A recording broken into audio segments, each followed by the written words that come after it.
What's up, guys? JR Raymond back again, coming to you from Bowler X Pro Shop and Training Center, here to talk to you a little bit about that release again. We want to talk about where the fingers go. A buddy of mine, Tony, came into town from Maryland to have a ball drilled. He literally flew into Detroit, had a convention, said, you know what? I need to hit my bucket list and head up and see JR. So he came up here.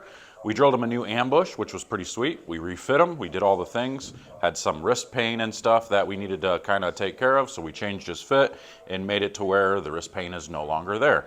And one of the things that we talked about was getting your hand. He was wrong-handed, though. And when I say wrong-handed, I mean left-handed. Y'all know what I'm talking about. But one of the things we talked about was trying to get your hand more to the inside part of the ball. And I started to think about some different ways to talk about it. And I'm going to talk about all of those things that we talked about on getting your hand to the inside here in a minute, so stay tuned.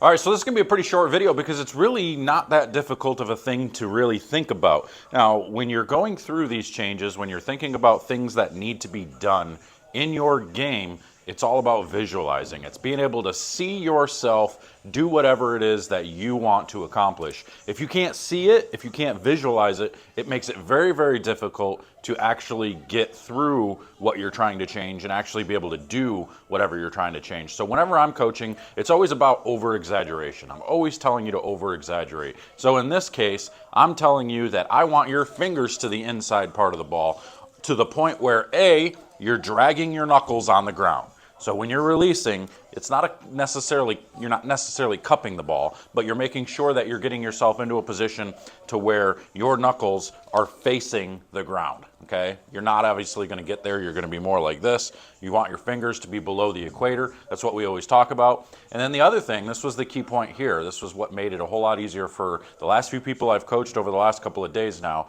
This mindset, thinking about this alone, helped them to understand how to get their hand more inside. And it was the thought of brushing your fingers next to your pant leg. And even if you're wearing shorts, thinking of brushing your fingers on your leg. This A does two things. It helps you stay inside the ball. It stays on the inside of the ball. And then it also helps you to close that window down. If you're one of those people that closes your shoulder down and the ball gets to the outside and too far away from your ankle because your hand goes outside, this helps that. So you can think of getting down and inside and trying to brush your pant leg as you're releasing the ball. So it's the fingers hitting your pant leg and then rolling through the outside. So it's just a small mindset, just something little to think about, but it can change your life. It can change your game to just think about your fingers dragging on the ground from behind and then hitting your pant leg as you come through.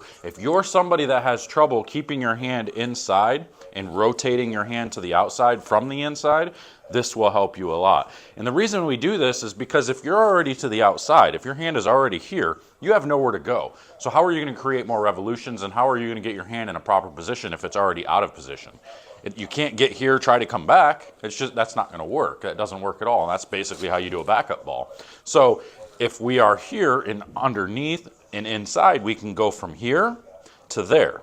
And that's that little movement, and that's all it takes is just that little wrist action to create the side rotation and more rev rate, because now that gives you this much room, 4 to 6 inches of room to be able to make more motion and get that ball to spin and do the things you want to do. So I hope this helps. Take this out on the lanes, practice it. The first thing you're going to want to do is just stand at the foul line. Just stand at the foul line and swing it. Think of brushing your pant leg. Maybe wear some big jogging pants or something, big sweatpants or something that are bigger, so you can literally feel yourself hit your pant on the way through and try to release the ball from inside. Okay, so and then the next step you're going to do is from the line, you're going to back up and you're going to swing it, let the ball get to the top of the swing, and then take your step and do the same thing. Let your fingers hit the inside or hit the pant leg there. So Do that a bunch of times until you get the feeling. Once you feel that you're getting your hand to the inside, then back up, try to go through your full approach and do the same thing. And make sure to get yourself on video and watch it. If you need help with this, make sure to head over to 10pindoctors.com. I give virtual lessons over there so I can tell you what you can and can't do in order to achieve whatever it is you want to achieve. If this is something you're trying to get, I can show you exactly what little triggers in your body are making it where it's not possible for you to get your hand inside because you're doing something like closing your shoulder down, whipping your left shoulder back too fast, little things like that. So head over to 10pindoctors.com, sign up for there, sign up for the membership because honestly, for $10 a month, you get an awful lot of value, which we're giving away another ball of choice to a member of just random member. So make sure to go sign up for that. But I'm going to get out of here. I hope this helps. And until next time, we'll see you guys later. Take care.